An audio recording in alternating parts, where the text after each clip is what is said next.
Been a while, huh? It's been a really, really long time. You think we still got it? Probably not. We might have to do maybe not on the first try.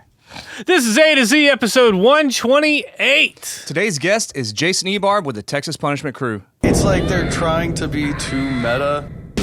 We're gonna make them an offer they can't refuse. Much better. Yeah. You can buy you a drink. You can't just well, I mean, he did pick out somebody we know. Well, you sidestepped the question. That technology does not exist.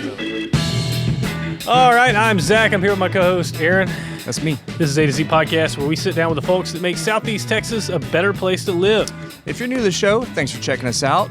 We can be found on all podcast platforms. We're on YouTube, we're on Spotify, Apple Podcasts, everything. We also have a phone number. It's 409-206-2971. Send us a text, you know what I mean? You got somebody you think would be a good guest, you have an anecdote, you got a recipe, you got a picture of your dog, just text us to us. Mm-hmm. And today we're going to be talking to Jason Ebarb about all the things that he does down at the Texas Punishment Crew. One of the founding members of a very, very old jiu-jitsu school in the state of Texas. And if you listen to this episode and you think you want to give jiu-jitsu a try, head on over to TPC Jujitsu and they'll give you a week for free if you tell them the A to Z sent you. Yeah, so enjoy this episode with Jason Ebarb, TPC Jujitsu, episode 128. We're back, baby. We're back. We back.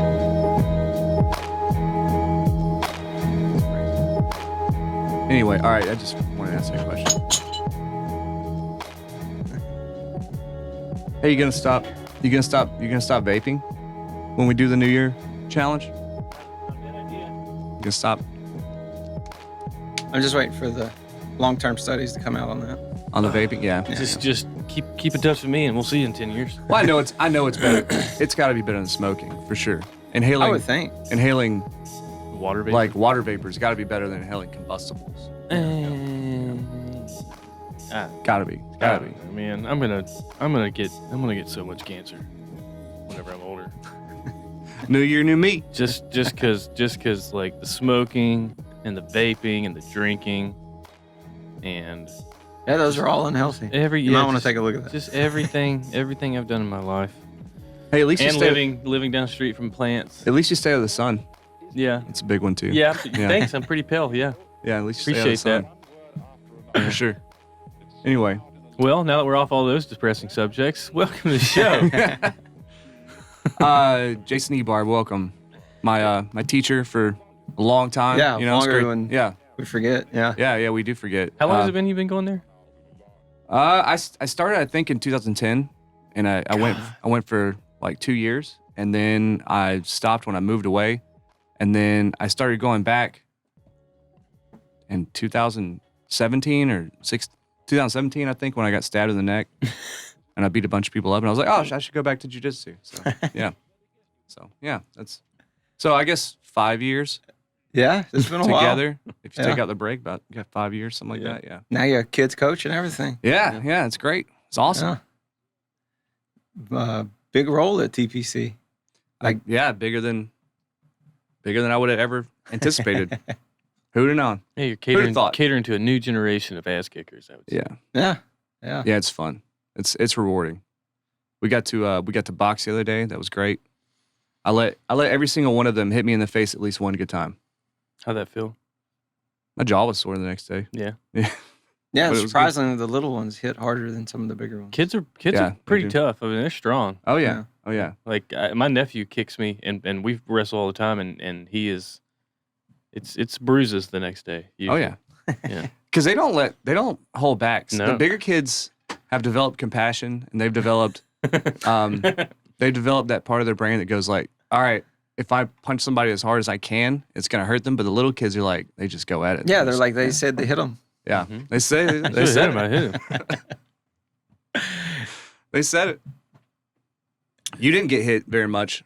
No, No. when you spend all your time, all those years getting hit, you try to, You try to limit your try to limit that exposure. yeah. Like no more concussions. Delegate that out. So where'd you get your start in this whole jiu-jitsu thing? Yeah, it's really kind of odd and fortunate. I was about 13. My brother is managing our dad's Sonic in Woodville, and he had a plumber. And the plumber said, "Hey, I got this VHS tape.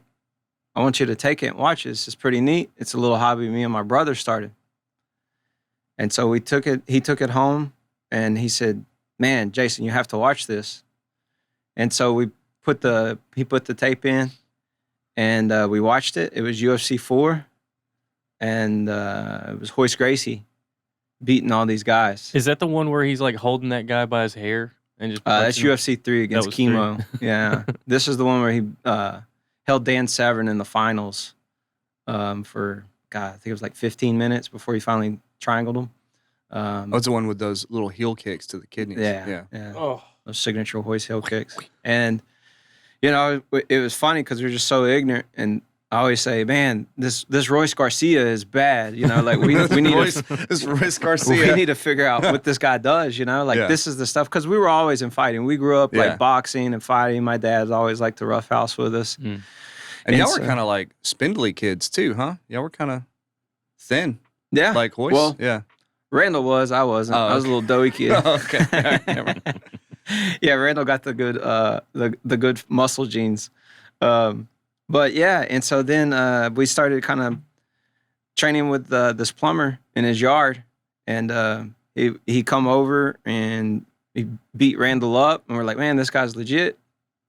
And so we would train in the yard for a little bit, and then he would train with Pat Hardy. And so he's the one that actually introduced us to Pat Hardy.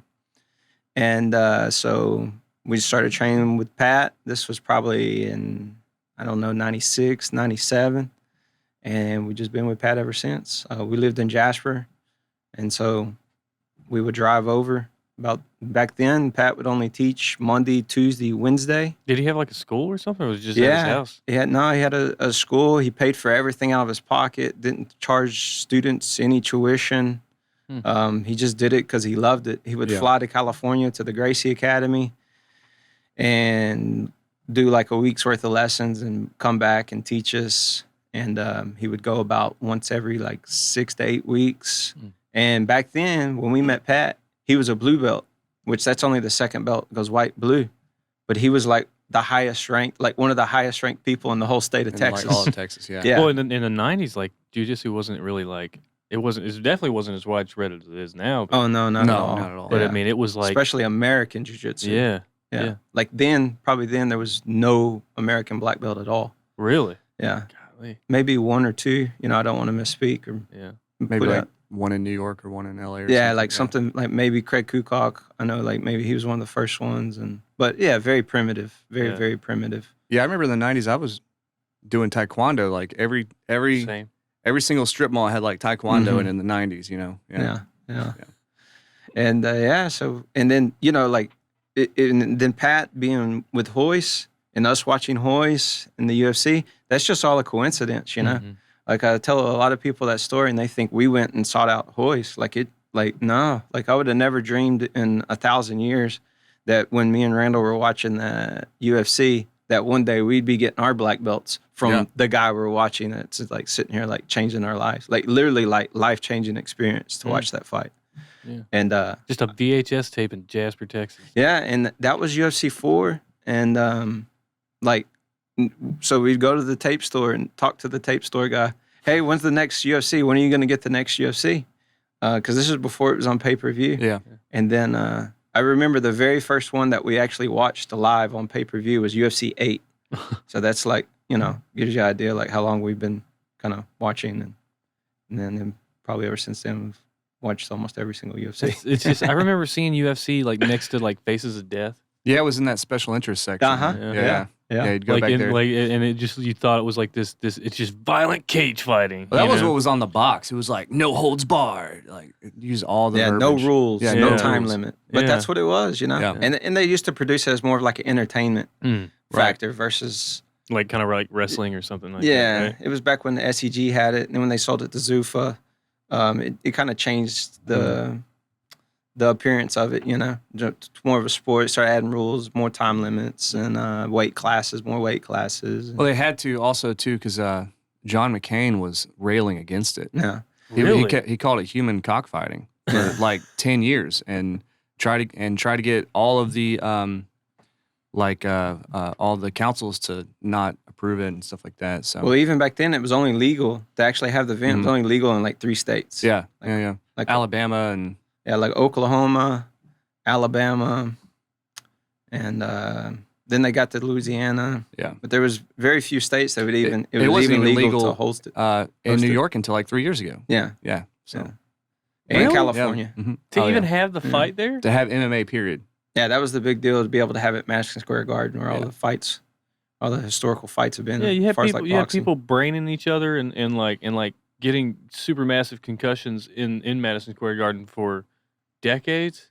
Yeah. But they won't let Yeah. people roll around on a mat. Yeah. I mean, Yeah. Yeah. MMA's safer than football. So, Yeah. I don't know. Yeah, I just think it's like the if you get kicked in the head and you get cut, there's blood everywhere. Mm. But Right. the fight's essentially almost stopped. Or if you get hit one good time, boom, you're down. There's not necessarily like a repetitive impact. There's no you know? 8 count to get back up. Yeah. Yeah. Yeah, I mean, once you're down, you're down. Like you reach that conclusion a little bit quicker, and that's the reason why I think it is a little bit safer. I mean, there's still some danger to it. There's still I mean, there's going to be injuries to it. I mean, you're fighting. people lose eyes and stuff like that. So, Yeah. yeah. Like Bisping. lost- Yeah. Well, Yeah. I mean, one of the very first strikes ever in the UFC, the guy kicked his tooth out. Yeah. Yeah. It's funny. It's funny how like the sport has gotten more legitimate and all that stuff and a lot more public. But really, it was those early days of the sport, that really proved that jiu-jitsu has such a big place in it. You know what I mean? With Hoist out there Well, being so small, going Yeah. against like giant guys. and so two things it was like this huge exposure because nobody knew what jiu-jitsu was. Right. Like nobody. You'd never seen it in a movie. It was never like popularized. And as far as like Brazilian Jiu-Jitsu, it's actually a fairly new Mhm. martial art. I mean, it wasn't invented until like the 20s, this is a 20th century martial arts. It's probably the newest martial arts ever invented. And so there's not this exposure. Everybody's completely ignorant to it. So then Hoist shows up, shows the effectiveness of it, and just annihilates everybody, Mhm. Of course, now it's not so easy because everybody's educated, Yeah.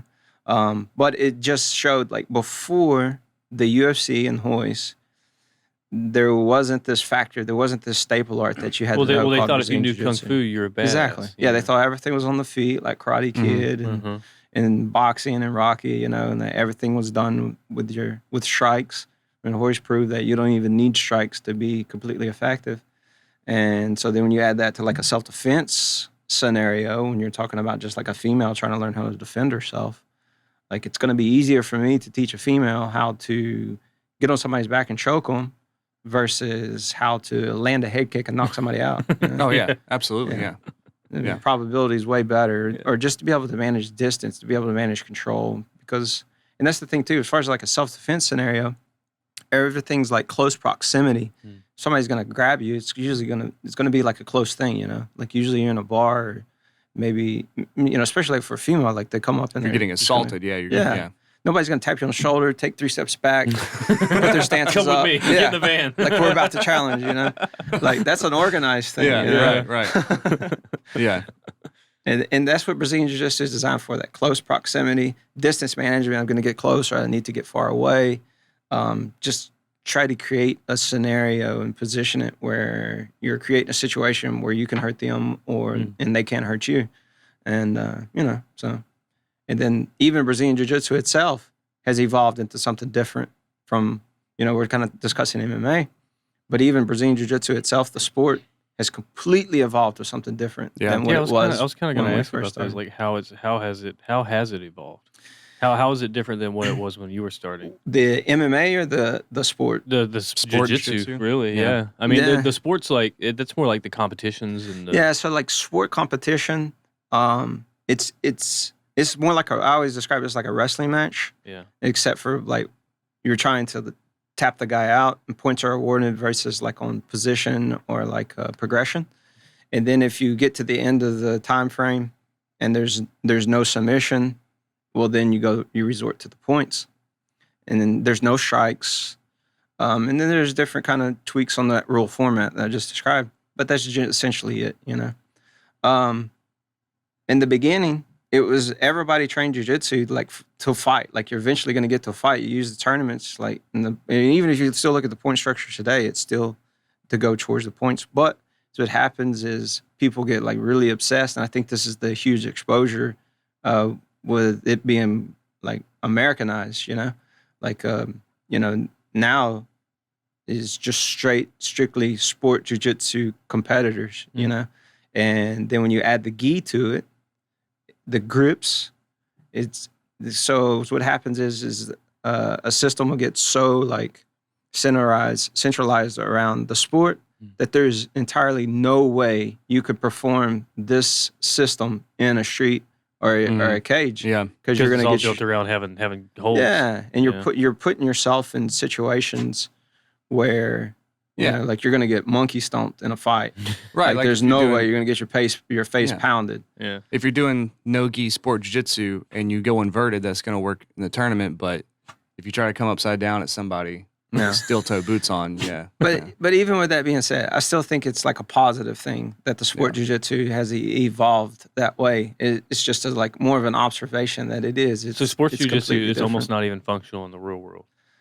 Not. I mean, I know you could probably still get things done, but it's just it's the way Not they're approaching 100% of sport jiu-jitsu is functional. They're trying to go. They're that. trying to go for points. They're not necessarily going for. Yeah, you're trying to make the podium.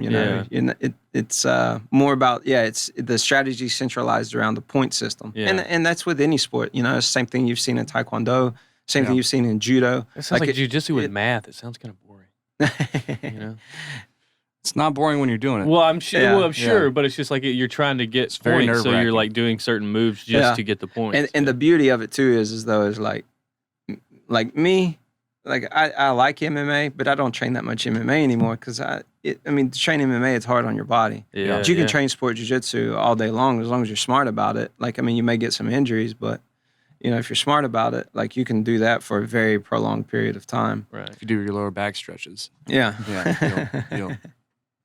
Yeah, it's awesome too because sport jiu-jitsu is bracketed, right? So if you go to a tournament, and let's say, you're 140 pounds, unless you go to the absolute division, you're not going to be going against anybody that's 200 pounds. Or if you're 65, you're not going to go against anybody that's 30. So it's like you're always throughout your Matched with- entire jiu-jitsu career, like you're always progressing, but the people you're going against is always progressing, and it's always a challenge. But it's never And they're not too much. And they're like, not intentionally trying to kick your teeth in. No, they're trying to choke you though. Yeah. Or straighten your arm. Or Yeah. win by points, like trying to get Right. this sweep or this. And and then there's positions now that exist that never even existed when we first started, and it's mainly that goes back to the open guard and the gi system. But it's all fun, it's cool. Like I like it, Are there any things that y'all like? I don't know if it's like holds or movements that were popular or that y'all did a lot whenever you started that are like basically like obsolete now. No, I would say like they're not necessarily obsolete. It's just the rabbit hole got deeper. And so it's like, oh, well, this used to work, but now there's a counter to it. And then Yeah. all of a sudden there's another a counter, counter to to it. that counter, Yeah. and then And so it's just like you just kind of keep going down the rabbit hole. Where used to it was just like you go 2 steps in, where now we're like 8 steps in. yeah, And it's just chess and and then you just have these geniuses that are inventing this stuff. And now that we have, and that's another thing that's completely different from when we started back then. Because like if you wanted an instructional, like you had to get Black Belt Magazine, look it up, Panther Production, get on the phone, call, give them your credit card, and then they send it to you. This It's is like a video. or a book. Yeah. yeah, and now you can just scroll down Instagram and pick up like new stuff, Yeah. I do it all the time. or like YouTube, or there's just tons of free information out there that's legit. And then on top of that, if you want to pay for it, they have like you have Danaher and all these other people that are inventing these systems, Keenan Cornelius, like even Eddie Bravo. Like it's just they're like geniuses, and they're just like they're painters, and they're just like painting these masterpieces. And unfortunately, I'm not one of those geniuses. I do a lot of emulation. There's a few things that I've kind of created on my own, but not necessarily like these people. They're just like complete game changers, Yeah. Eddie So- Bravo's a genius of jiu-jitsu, but he's also crazy in a way. Yeah, he's got some crazy thoughts, but maybe that's the reason why like he's changed the jiu-jitsu game a little bit, with the rubber guard and all that. So what is it that led to the foundation of TPC? Yeah, so good question. So Pat, when we first started, was with the Torrance Academy in Torrance, California. It was the Gracie Academy. And we wanted to compete a lot. And they kind of wanted to put a thumb over us and say, hey, you can't compete under the Gracie. Because when we first started, it was the Gracie Training Association of Silsbee, Texas. And so we would try to sign under that. And I said, no, like you can't do that. And so we had a student, his name was BJ Martinez. And BJ kind of coined the term Texas Punishment Crew. And it's like you said one time, it was named in the 90s. Yeah. Because it's kind of a crazy name now. And then like owning it now. And then I go to like the bank and they're like, what's the name of your business? I'm like, Texas Punishment Crew. They're like, what is that? Oh, come on. It's not that dated. It's pretty good. They're like, what is that? The joke I always tell them is that it's a debt collection agency. But yeah, so we kind of invented that name so that way we could just kind of compete more as a team and have a team name to compete under. And it was our own identity. You know, we're off in here in this like crazy forests way out here Silsbee, Texas. in Silsbee, In the Texas. woods in Texas, man. And the funny story too is that plumber, when he was trying to find a place to train, he said that he called the Gracie Academy. He went to the grocery store, bought a Black Belt magazine, seen this like list of like Gracie Academy ad, and he calls it, and it says, you know, like press 3 for a directory of the Gracie Training Associations. And he said he's listening to it, and it says it's listing all these cities and people from like far off, like, you know, so and so in New York City, so and so in Miami, Florida, so and so in Seattle, Washington. He said all of a sudden over the phone it goes, Pat Hardy, Silsbee, Texas. And he's like, dude, what? You know? It is just like, I just feel like we're real fortunate, you know, that we had Pat and, you know, and that he decided to learn it. He had gotten into a fight, ended up on the ground, because he did karate. He comes from a karate background, fought for the full contact karate title in the Astrodome, like back in the day. Yeah. And He was ranked number 2 in the world. I grew up down the street from him.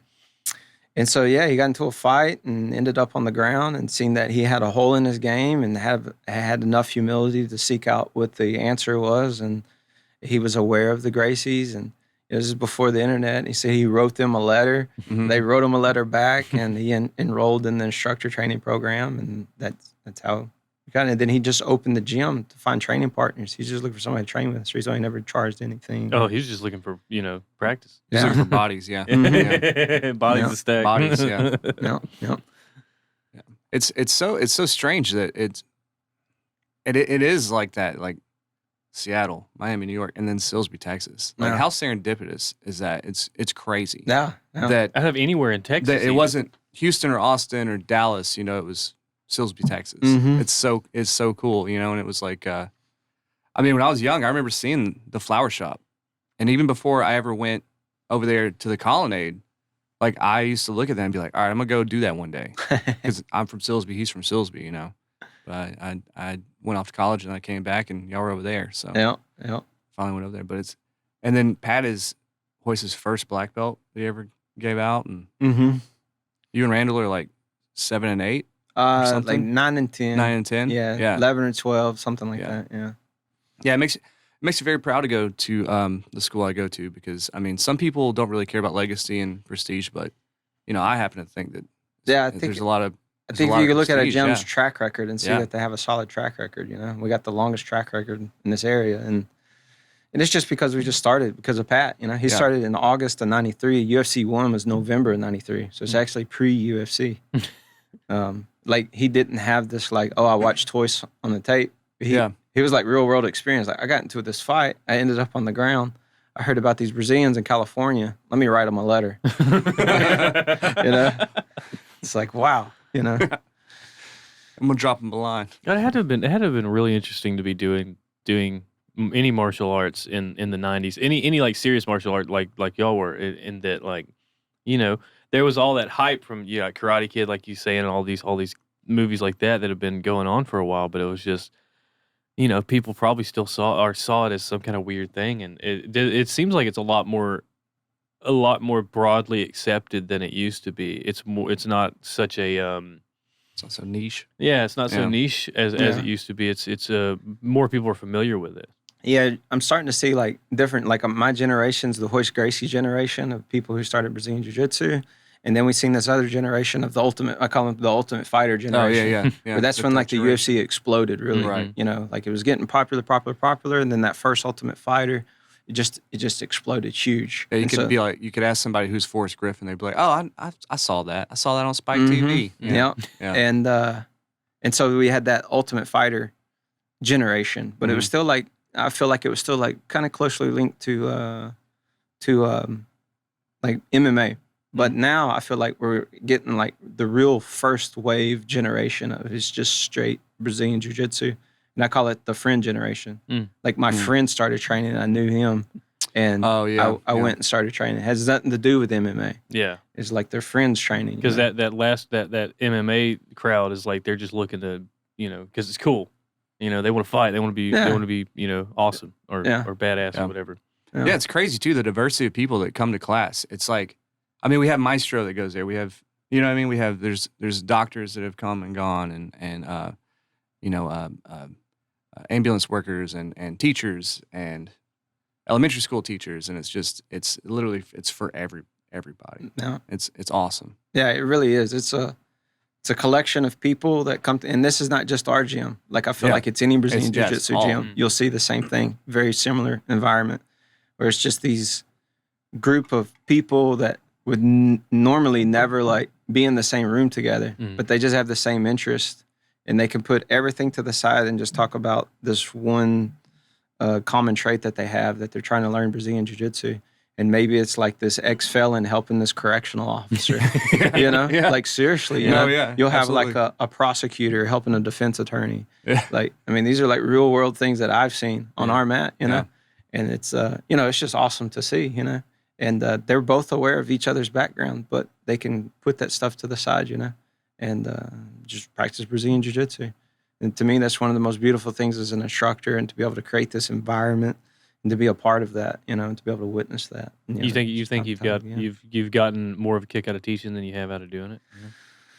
Because I mean, you were doing it and learning and you progressed and you're always constantly learning, but it seems like the teaching part is probably what really. Yeah, and like I see this in other people too, and so I can spot it because I got it. But like in the beginning, it was a very selfish thing. Like I trained for myself. I wanted to learn. Like I was always loyal, so don't get me wrong. But at the end of the day, like what do I need to do to get myself better so that way I can win and feel good, And then when I started teaching, like there was like, yes, I need students because now this is my source of income that I have to feed myself with.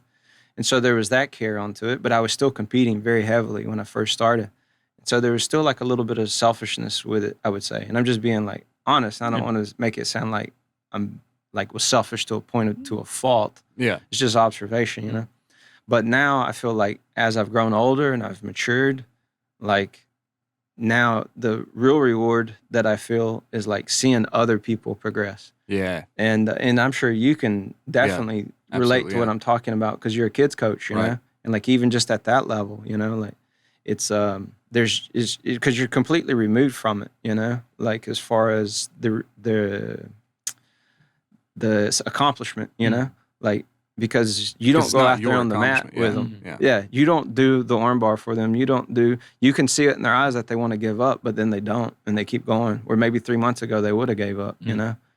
and they would have found a way out, like the tap or something, But now and I don't mean like a specific technique. I'm just talking about character, Like their heart didn't break, their will didn't break, and and so to be able to watch that time and time again, it's just it's been awesome, And then when you see guys like Kimmler and Leal and I don't want to start naming names because there's so many names I'll leave somebody out. But for when they like really like win something like really big, and then like seeing Joel do so good in the cage, and I mean to have just a part of that, like it's pretty awesome, Even though maybe it's not my arm in there getting raised, but yeah, so. Yeah. Well, you guys want to take a break? Take Let's a little break. Little break. Yeah. Of food. Okay.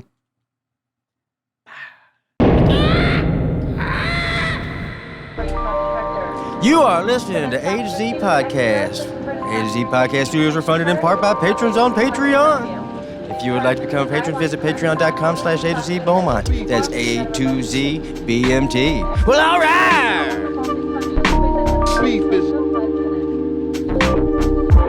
All right, and here we are for our break, and this is where we tell you about all the cool things going on in Beaumont, Texas. And down there at the Jewel of downtown Beaumont, you got Jefferson Theater. Classic movie nights are coming back. We're going to hit them with a twofer this month. On July 23rd, we're going to have 1990s classic Teenage Mutant Ninja Turtles. Oh, heck yeah, dude. Isn't that awesome? Bring your kids. That's awesome. And then the following week, on the 30th, we're going to be showing the Legend of the OK Corral Tombstone. Oh, that's awesome. So, I mean, it's a twofer. You got gunslingers and you got Nunchuck slingers? Mutant Ninja Turtles. But it's a nostalgia fest every It's real, Friday. It's real cheap, too. What price? How much is it? $6 for adults, $6? $4 for kids. Kids can't come to Tombstone. Well, I guess they could probably get away with it. Yeah. And, you can get your popcorns and all that stuff while you're there. It's good stuff. That's right. And while we got you here, let us just remind you guys that Beaumont Animal Shelter is full. Beaumont Pets Alive is full. ASPC, everything It's is summer. Dogs are in heat. Yeah, everything's full. I have an idea that during shutdown, whenever a lot of people were at home, they went and got these puppies, and when they had to go back to work, they gave them back. God, So y'all are worse. we have been a no-kill city for 3 years. So if you want a forever friend, go down there, go to Beaumont Animal Shelter, contact Beaumont Pets Alive. Let's help keep Beaumont a no-kill city. I'm very, very proud of it. I'm sure you guys are proud of it too. If you got one dog, it's not a big deal to have two. Go down and get your forever friend. That's right. And if you want to advertise with us, hit us up at feedback@A2Zpodcast.com, or you can call us and text us at 409-206-2971. Really want people to start using that text because it's a lot of fun and it's easy. You just hit in 206-2971 and it comes straight to our phones and we can respond or not, and maybe even share it on the page. That's right. Yeah. Yeah, we'll do that. But for now, back to the show.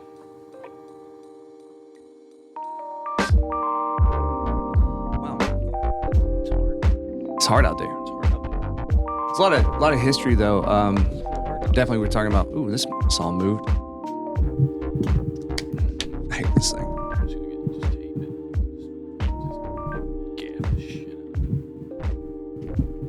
Duct tape fixes everything. Duct tape and WD-40. Yeah. We so we kind of covered like a lot of the history of TPC, and it runs deep and stuff like that. But that's kind of one of your things is history. You're a big history buff, right? I always get nervous to call myself a history buff Yeah. because maybe I'm not good at giving like history lectures. Because I remember talking to you. I like to say I'm a history enthusiast. Oh, there you go. I appreciate history. I like history. I like learning it. I like reading about it and studying it. I got a history degree from Lamar. Really? I was going to be a history teacher, but now I teach people how to choke people instead. So yeah, I like history. Yeah. You like it so much that you produced a documentary, right? Yeah. I mean, it didn't happen that long ago, so it's easy to think that it's not history, but it is. No, I think it's going to be. I mean, any current events is going to eventually be historical events. But I've always been interested in like World War II and doing like World War II veterans, and especially like D-Day, and like done a lot of traveling across the country to seek out like D-Day veterans and interview them. And then it was a few years ago, France released this decree that any World War II veteran that fought to liberate any soil of France could get the French Legion of Honor, which in a way is like equivalent to our Congressional Medal of Honor. It's the highest award that France can give to a military personnel. And so they released that. I didn't know that ever happened, yeah. For all the American soldiers. And so I would meet these veterans and tell them about it. And we were able to, I worked with the French consulate in Houston and got 9 World War II veterans, the French Legion of Honor, and did like organized ceremonies and that. And so one of the, especially when you talk about D-Day, if you ever seen Band of Brothers, that was Easy Company, and 101st Airborne. And so I was aware of the history of 101st had. And we were training, and of course, the war started in 2001 in Afghanistan, and we went to Iraq, and so obviously I'm aware of these are current events. Well, training jiu-jitsu, and I had a student by the name of Blake Trahan, and I knew Blake. He wasn't training jiu-jitsu. We had a mutual friend named, we call him Sergeant Rose, who's also a veteran. And Sergeant Rose kind of introduced me to him. And Sergeant Rose told me, he said, this is my friend Trahan. He wants to train jiu-jitsu, but he's about to join the Army. And I met Blake probably just a few weeks before he took off to boot camp. So then fast forward about 4 years. I mean, he's already served. He comes back to here, enrolls in the gym. Real quiet guy. Very quiet guy, yeah. Yeah, doesn't say much. It's just his nature, And we get to talking one day. And I said, hey, so I remember you're in the Army because I like talking to veterans, And yeah. And I started asking him questions. And he said he's with the 101st. Then he said he's deployed to Afghanistan. There's not many 101st veterans that went to Afghanistan that didn't see some action. And so, we talk from time to time. And then one day, after quite a while, actually, he said, you seem kind of interested in this. I have footage from my helmet cam from my deployment. I haven't really watched it since I gotten back. Would you like to see it? And I said, are you kidding me? Yeah, I would love to see it. So yeah, we sat down one day, and he showed me this footage. And being interested in history, I'm also a documentary junkie. I'll watch a documentary over bees. Like I just love documentaries. I don't know why. And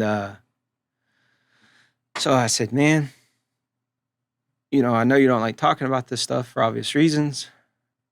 It was a very kinetic deployment. A lot of action, firefight, like literally almost every single day. When I say like almost every single day, I literally mean they were in a firefight almost every single day. And he's just got hours and hours and hours and hours and hours and hours of footage of them in firefights. And it was like first-hand account. And I said, what we should do, this is just an idea, like let's make like a little 15-minute documentary. I said, I'll just ask you a few questions in front of a camera. We'll take this footage over here that you have, and we'll just kind of let you narrate it a little bit, like you just tell us, and we'll fit the helmet cam footage into where it fits on what you're telling us. I said, the main thing, man, I said, this is important stuff, And if you don't want people to know about it, that's fine. I said, but, your daughter needs to know about what her father did. Like you played a significant role in our country's history. And he said, okay. I said, all right, well, let's do it. I don't know anything about filmmaking. And so we got hooked up with Shannon Fontenot and Jenny Fontenot at Classic Productions in Baton Rouge through Trevor Batson, his mutual friend, because they had done some film work for the Kilowatts when they were at that band and promoting their album and that. And they did some stuff with Peace in the Chaos. And so we got hooked up with them, and they were right on board off the bat. They were like, oh yeah, we definitely want to be a part of this project. Like, this sounds really cool. And so they were already like kind of passionate about it. And so I said, well, how much are you going to charge me? And so they gave me a number. I said, okay, like I have a little bit of money. I'll put a little bit of money, but I'm gonna have to get the rest of the money. I said, well, if you don't mind, would you make us just like a little trailer? Like, let's interview Blake, get some of his footage, and like, let's just put it together and just do like a little bitty, like promo, like fundraiser promo. It exploded. Yeah. To crowdfund it? Is that what it was? Yeah. It was like we just did like a GoFundMe. Yeah. And I think like the initial thing was like $2,000 or something like that. Before we knew it, we had like $10,000. And I'm like, all right. Like, we got a good project. Let's do a bigger project. Yeah. And so, and of course, we're like, he's like, well, I got a buddy that's in Houston. like that was over there with me. Like, he could come over and do it too. We'll include him. I said, yeah, let's do that. Well, anyways, we raised the money. And so we were able to get 9 of the platoon members. Wow. Yeah. And we did a makeshift studio there at TPC, threw everything up, blacked out the windows, put all the audio up and everything. Flew in the 9 platoon members, one being the platoon leader, the lieutenant, the sergeant, platoon sergeant, and then, like a lot of the other guys, the medic. So that way we kind of get different perspectives of, the different roles that people play in a platoon on a deployment like that. And, and so we just kind of kept raising money, and then Shannon and Jenny did like an amazing job, and Batson did a lot of the audio. Peace in the Chaos did that song and put the song in there, and so try to make it like as low budget as possible, and then it just really took off. A lot of interest. We West Point Military Academy heard about it and watched it. Flew me and Trahan, the platoon leader, who was a West Point graduate, and another guy named Ortega, flew us up there to West Point, sat down with the cadets, viewed the film, had a panel, a Q&A panel. So that was like an incredible experience. Yeah, that sounds awesome. That was never expected or even intended. And then Discovery Channel, well, it was actually a production company out of England that had come across the film, seen it, and they were a production company that was associated with the Discovery Channel. So they actually came over from England and pretty much did their own documentary film over the same deployment.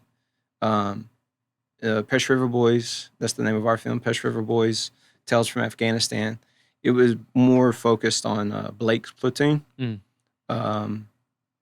And the Discovery Channel production, which was called Taking Fire, it was kind of a little bit more focused on Delta Company. So that was pretty cool too, because then now these guys, they got kind of, if you want to say, their time to shine in the spotlight, But that was just as a result, like nobody would have ever known if me and Blake would have never decided to do that, But yeah, and it was very, very, very cool and rewarding, and to have a project to be a part of that. Well, how's it? I mean, it's probably got to feel pretty good to like be such a documentary junkie and to have one that you had a hand in making. Yeah, it really does, and it's funny too, because as soon as I seen this and had the idea, I knew exactly what I wanted it to look like, and like without almost even talking to Shannon and Jenny about it, it was like they had the exact same vision. And so, I mean, we discussed things and we edited things together, but man, it was just like, it was crazy, like how correlated it was. I'm sure that helmet footage kind of speaks for itself, though. You know what I mean? Like that's so powerful that the whole documentary has to be like. And I think that's what makes ours a little bit more unique, I would say, than like some of the other documentary films. Because I don't know if you've seen Restrepo, but Restrepo was made a few years before that. And actually, when Restrepo left, it's the same. It's the Korangal Valley. That's where Restrepo was in Afghanistan. And those guys were in there, and that was their full intention, was to make a film, to get footage into this, Where ours, these are just kids. It's raw. Literally kids. 19, 20 years old, 18, with just a camera. And it's just another thing to kill time, another thing to pass time, something that, that maybe they would want to remember, And so it was filmed with that intent. And so it gives it this real raw and like extremely authentic perspective of what war looks like. Right. And what a soldier would want other people to see, not what a filmmaker would want people to see, And, and we tried to do, because that's the thing, that was the cool thing too, is all this was 110% nonprofit. I never made a dime off of it. Everything went right back to the veterans. Every single. Yeah. What organization do you use? I just give it back to the veterans. Okay. Cool. Yeah. And when I say give back, is what we did was there's about 35 guys in the platoon, and I think we ended up getting 27 here. We flew them all here that's to right. Yeah, Beaumont. yeah. We paid for all the travel expenses. Yeah. And we got the Compro Event Center. We had a film premiere. So these guys were the first ones to ever see the film after it was made. And so we were able to bring them here, you know. And so now the intention is we're still selling the film. It's on Vimeo on demand. And we sell DVDs too. We got the best way to get the links is through our Facebook page, Pech River Boys. And anyways, all the money we're still getting from the film is we're just saving it, pulling it up for hopefully eventually another platoon reunion. Yeah. We're thinking maybe like Las Vegas this time. One of the guys in their platoon, there was 4 guys that lost their life on this deployment. But the guy that was from their platoon, his name was Specialist Brian Tabata, and he's buried in Las Vegas. And so his family's still there. A lot of his family members are still there in Vegas. And so I think it would be pretty cool to take this film to Vegas and have the platoon be able to view it there and maybe have some of Tabata's family members there, you know. And so that's kind of what the ambition is now with the funds that we raise, you know. Was what made it so like such an active deployment, I guess you'd say, is that it was a little bitty COP. COP stands for Combat Outpost, and a little base in the Pech River Valley, Kunar Province, and it was like a fishbowl. It was like the little COP was in the bottom of that fishbowl, and all around them was mountains. And so every firing position is a superior firing position. That doesn't seem too strategic. Well, when you have limited possibilities for a base, you can't build a building on this peaks. is what you end up with. Okay, yeah. And that's what I was going to say earlier is Restrepo was filmed, and that was the 173rd. They left their deployment, and then the 4th ID came in. They set up a base, and then when they left, it was this deployment. So it's all the same area. They just kind of keep pushing back out of the mouth of the Korengal. And so by the time Blake's platoon and their guys got there was 3 platoons at the COP. So it was a little over, right around about 100 men out there in the middle of nowhere. So, yeah. And, you know, you're sitting in the bottom of this fishbowl, and Taliban's got superior firing position, so they pretty much fired on you every day. Yeah. And then they had a OP Pride Rock, which was like a little outpost on the edge of this mountain that they would go out on and set up a base to fire back and to fight, have a little bit better of a superior position that they set up there, you know.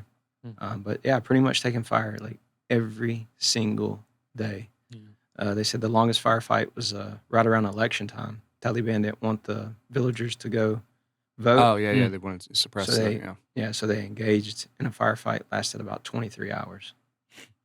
I get mad when my neighbor's dog barks. Yeah. You know. Yeah.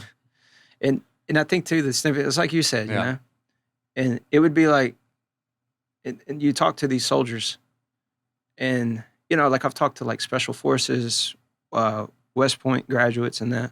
They're like gung-ho America. This is what I was born for, defend the country and this. These guys here, which I feel like is the backbone of our military, the backbone of our infantry, is just guys that, I didn't have much else to do. Yeah. I went to the recruiting office, was thinking about maybe being a mechanic. He showed me this cool video. He said it was infantry, so I said, yeah, sign me up for that. Next thing you know, he's in Afghanistan, you know. And they don't have any regrets about it. Right. But it's just people that you wouldn't think, you know. And then some people are. They're like, no, this is what I want to do. They're passionate about it. They know that this is kind of like their calling. This is like their part of it. They know that this is going to be a part of their life or the end of their life. And they accept that, and they go in there with it, you know. And I think that's where Trahan went in there with it. He needed something different. Knew he wanted to do infantry. And wasn't necessarily about God and country, but it's like, this is what I have to do, you know. And it's like you said, like, you know, your dog barks. Yeah. Because, I mean, these are average guys. Yeah. That, yes, before then, it probably was the same thing, you know. And then they go through this, like, life-changing, life-altering I woke up, I'm like, I think I need a new bed. You know, I'm not getting much sleep. So I woke up today. It's like, man, could be sleeping in the dirt, you know? Yeah, exactly. And that's what these guys come back. They say it's life-changing. All of them explain it as life-changing, and that the frustration comes from is like they get back to the States and they see how like stuff we take for granted. You know, like people are like losing their stuff in the Starbucks line, waiting to get coffee, you know, because the line's so long. And, you know, when you go through something like that, where you're sleeping on rocks and eating MREs and getting shot at every day and you're watching your best friends die, and you're like, maybe you didn't die or maybe you didn't get wounded, but you like, at some point in time, you accepted death. Yeah. You know, and I've never been in that position. And that's the reason why I find it fascinating to talk to individuals like that who have. And I do. Whatever your political belief is, it's our military that affects us as a country.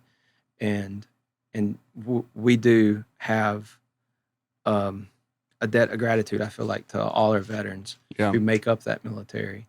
And so whatever they do, whatever they went through, like, I want to know because I'm grateful for it, you know? And so that's kind of like where I come from on it, you know? And I think it is. It's just history. It's a valuable part of history. And they're fighting the Taliban, who are evil people. And I mean, they are. It's good versus evil right there, you know? And they're trying to suppress the democratic vote of their own people. Mm-hmm. Yeah, you know? Yeah. So. And two, it's that at that deployment at COP, Michigan, they had Tabata, that was in Blake's platoon, that died in action. The first guy was Carlos Negron. He was a mechanic. He was passed away, got killed in action. And then they had two other guys from Delta Company, Chisholm and High, who got hit by IED. And so they lost 4 guys on it. And then they suffered over 50% casualty, which means like over injuries and over half the people were Purple Heart recipients. Yeah. So I mean, very, very, very kinetic.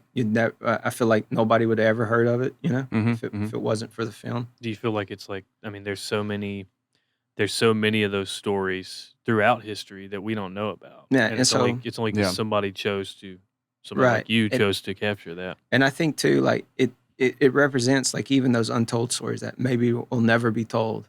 But if somebody has a reference point, like, go watch this film.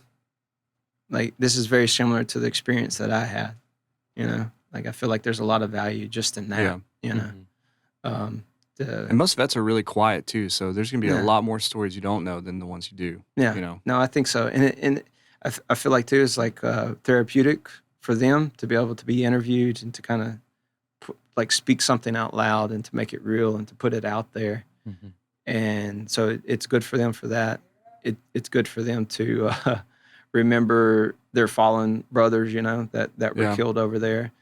So it helps cement their names into history. And so there's just so much good things that came from that project from so many different angles, you know. And so really glad I was able to be a part of it. Yeah, it's really cool. Yeah. I mean, obviously, I've never experienced any of those hardships, and you've never experienced those hardships, and I appreciate the perspective. You know what I mean? We all need to be illuminated a little bit, you know. Yeah. Be made aware, or else you just might be one of those people in that Starbucks line. Get mad. Exactly. You know, and maybe if you watch a film like that or gain that perspective, you obviously will never experience it, but it will help you in your life. Yeah. No, I think so. Yeah, I think there's definitely a takeaway from watching anything where you witness somebody reach the limits of whatever that is, whether limits of fear, limits of death, limits of life.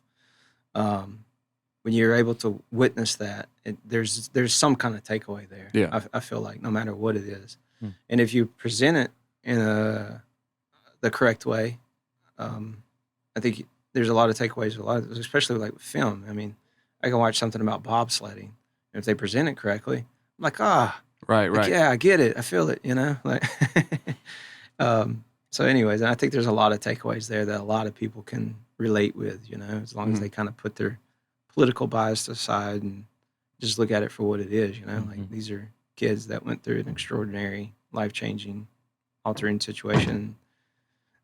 They chose to enlist, but maybe not necessarily like chose to go to Afghanistan and fight in something like that.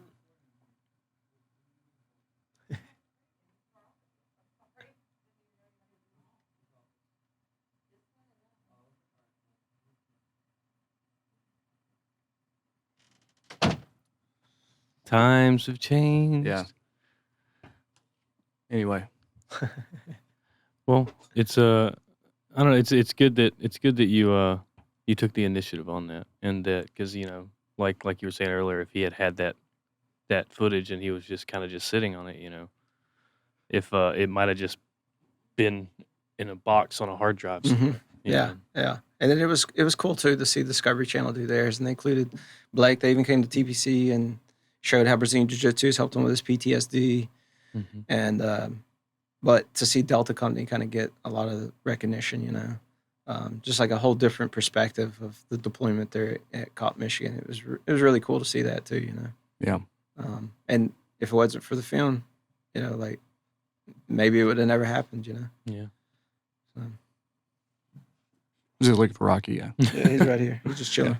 Well, chilling. I guess we can tie a bow on it. Yeah, man. Yeah. Anything before we leave? Anything you want to mention? You got any specials at TPC or anything coming up? One thing I do want to mention is like maybe like our goal is going to TPC is going to be involved with it for 2021. My father in January of 2020 was diagnosed with leukemia, and he needed a bone marrow transplant, and I was really unaware of like the whole system, the whole process, and what's involved, and that very ignorant to any of that, And so I would like to bring more awareness to that, as far as what's involved with that. And so is what we're planning to do at TPC is to in 2021 like have a bone marrow drive, and it's as simple as taking a swab and swabbing the inside of your cheek, and they get it and they store it in a database. And my father, he needed a bone marrow transplant, and he had one full match. The individual was in Italy, but unfortunately, it's that hard to get matches. Yeah, it's extremely hard. So he's in Italy. Italy was shut down because of COVID, so then they went to a half match, and they chose me, and so I was his bone marrow donor, and he received the bone marrow. Everything was going accordingly. And so as far as the leukemia and the cancer, he was good. But unfortunately, he contracted this bacteria called C. diff, and he passed away in October. And so this is something that I'm kind of passionate about, even though he didn't directly die from leukemia. He definitely wouldn't have had any chance at all if it wasn't for like the science that we have with the bone marrow and stem cells and that. And this not only treats leukemia, but like any blood disease. Bone marrow transplants can help. And what they do is they match these proteins called HLAs in your cells. Almost all your cells have HLA, and they try to match that up the best as possible. And so really is what you're doing when we're going to work with Be The Match. They're like kind of like the global database leaders in collecting these HLA database. And so we're going to work with them. Already speaking with the coordinator about getting it going. And essentially is what you're doing is you just swab the cheek. All you have to do is be 18 to 44, pretty good health. I mean, if you have any other like diabetes or blood pressure, you can still donate.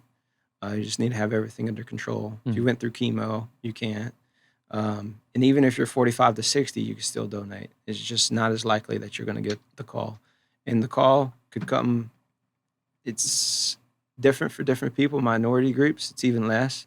Really, minority groups need the database the most because they're the hardest to get a match for, unfortunately. And if you do get that call, that's all you're committing to. It's almost like a commitment to become a bone marrow donor. Is that if you do get the call where you're a match, and which essentially means you can save somebody's life, is that you're willing to do it. It's usually going to take like 2 days. And now a lot of people think that it's like this big procedure where you get knocked out and they pull it out of your hip. That's what they did to me, but that's because they knew You needed more, right? well, they knew that was my dad, and I was willing Oh, to go to okay, that length yeah. to do it. But if it's for somebody you don't know, it's almost like giving blood. It's that simple now, you know, with the technology they have. And so that's essentially is all you're saying that you'll do is that if you get the call, you'll make the arrangements to be able to do it, and they're not going to charge you anything. The only thing you have to kind of come out of your pocket is travel cost if you do get that call. And so the more cheek swabs we get, the bigger the database gets, the more lives get saved. And so anyway, so 2021, that's what I'm hoping to do at the gym. Awesome. And incorporate that. And the reason why I include the gym is that's where I know the most people. Yeah. Right. Yeah. Yeah. Base of operation. Yeah. And I mean, historically, you've used it to do blood drives and stuff like that. So it's really just kind of the next blood drives, next step food on that. drives. Yeah. We try to give back to the community. And I feel like too, up at the gym, there's a lot of like-minded people, a lot of good, caring people. A lot of service-oriented people. Yeah, and shout out to all the students at TPC that kept the gym alive during COVID because we had to shut down. Yeah. And, you know, the students that we did end up having to drop, it's because they lost their jobs. They were like almost like because they couldn't pay because of COVID. But if I would almost say like every student that could pay, they stayed enrolled and they kept the gym going. They kept my family fed. So shout out to TPC. Thank you guys so much. God bless y'all. I love y'all. Yeah. So well, thanks for coming, man. Thanks for you do so much. You do so much. You do so many good things in this community, and it's just great. It's great to see. Yeah. And you teach people how to choke people out, and that's pretty cool. Another thing too that we're going to be rolling out in 2021 is because you're talking about the community, is we're starting a system called with the law enforcement, Brazilian Jiu-Jitsu, especially for law enforcement. I developed a system called Law Enforcement Street Survival, LESS program. And we're going to teach it to every single Beaumont Police Department. Hell yeah. And careful now. and people are after those chokeholds. And so they are. Because what this is doing, and I got to give props because, of course, like I think it's a valuable thing. But the extraordinary thing is that the chief of police thinks it's a valuable thing. That's great. And a lot of the officers that we actually already have enrolled think it's a valuable thing. And when I say valuable thing, that thing being Brazilian Jiu-Jitsu as a tool to control somebody in a situation. Because what happens is when you provide officers better, efficient tools controlling somebody, they have to use less tools on their belt, whether it's a taser or a flashlight or a gun or their fist or their gun. And so, I mean, mad props to Beaumont Police Department to seeing the value in Brazilian Jiu-Jitsu and wanting to incorporate that into the entire police department. Yeah. And I think we're going to start seeing more and more of this. And we've joined with this organization that we're affiliated with now called Adopt a Cop, where any cop can come to TPC and have $50 of their tuition paid for. Awesome. They just go through Adopt a Cop and get that taken care of. And then we sponsor a police officer that's going to train for free all the way up to their blue belt. And so, again, it's something that I'm passionate about. I think as far as like jiu-jitsu, this is going to resonate way beyond TPC or us, and it's just going to like send out waves of like just positive efficiency and positive reaction that, you know, I'm very proud to be a part of that too. And really, it's because of the cops. I keep going back to that because they're the ones that have chosen to do this and chosen to take this path. I've always been here, sitting here, willing, ready to do it, but they see the value in it now, you know. And again, it's because the popularity is growing, you know, with the George Floyd incident. You know, now cops are even more under a spotlight and a microscope, you know. And so if they have better tools to use against, you know, us in the community, it's going to help them out, you know. And then, of course, too, like, because they're putting their hands on people all the time. Right, So it gives them that confidence, something to go for, you know. That way they can maybe stay away from some of their older tools of excessive force. But, you know, sometimes that's what happens if they don't have these other tools, you know. Yeah. Absolutely. Anyways, so yeah, that's what's coming in 2021. Bone marrow donor drives, and teaching cops. Yeah. There you go. Well, it's good stuff, man. Well, we'll have all your links in the description. Yeah. Go check out TPC and check out Pech River Boys on Vimeo. You said? Vimeo on demand. Vimeo on demand. Yeah. All right. Yeah. Well, hey man, thanks for coming. It's been a long time coming, honestly, but Yeah, it has Yeah. been. Yeah, finally for sure. got you in here. so. Yeah, man. Thank you so much for having me. Helped me fulfill my Joe Rogan podcast dreams. There you go. It's like this much of that. It's Yeah. not- yeah. All right. But anyway, all right, guys. All right, thanks, Jason. Thanks for coming on the show and just telling us all the cool things you got going on, talking about jiu-jitsu. Be sure to go check out TPC Jujitsu if you go by there and tell them that A2Z sent you. They'll give you a week for free. Trust me, I've taken like He's taking 4 it. free weeks at He's this taking point over like the last 5 years. Still doesn't know anything. Yes. And also go check out Pech River Boys on Vimeo. That's a documentary that Jason had a hand in that he talked about at the end point of the video. Go check that out. And if there's any donation links or anything, All the like proceeds go to those guys. yeah, You know they what I go mean? to Goes the people who's vets. helping. And thanks, Jason, for just supporting the community and doing all the things that you do to keep people fighting and fit and mentally healthy and fit too. That's right. And we'd also like to extend a very gracious, special shout out to all of our wonderful patrons over on patreon.com. And we've been sandbagging and they're still We supporting have been us. sandbagging and they still support us. These are all the people that believe in what we do so much that in the past couple months when we haven't released anything, they've still been supporting us. And if you enjoy what we do and you find value in it, then you can head on over to patreon.com/A2ZBMT. We can pledge one time, reoccurring, doesn't matter. It could be $1, it could be 10, whatever you feel like the value is, for our show. It could be 0, and that's totally fine. The show will always be free, but we really appreciate our Patreon, so thank you guys. Absolutely. And next episode features, we don't know yet because we haven't recorded it yet. So you know what? If you have any suggestions, you have anybody you want to see on the show, or if you ever want to hear from us again, shoot us a message. 206-2971. Shoot us an email. Comment on this video. Tell us what you want to see, and tell us if you want us to come back. Do we need to button it up and just call it a day, or we can just keep doing D&D for the rest of our lives? That's right. This is a call to action, you guys. The reason why we haven't put anything out is because during the shutdown, people stopped doing things. And our show is revolved around things people are doing. So if you know some cool stuff somebody's doing in our region, in our area, in our city, tell them to give us an email. Yeah. Tell them to shout out, because we don't have any guests. That's why we haven't been putting out episodes. That's not our fault. Well, Yeah, it is. it's not our fault. Yeah, it's not our our fault. It's y'all's fault. It's- It's everybody out there watching's fault. are terrible. Because y'all aren't contacting We are us. just horrible. No, it's their fault. I'm gonna blame it on them. And Zach. somehow they we like do us. nothing wrong. Somehow they like us enough. that We're they haven't- absolved from. They haven't given us any shit things. about it. But we're in the fault. All right. Anyway, have a good day. Come back and see you next time. Hopefully, it's up to y'all.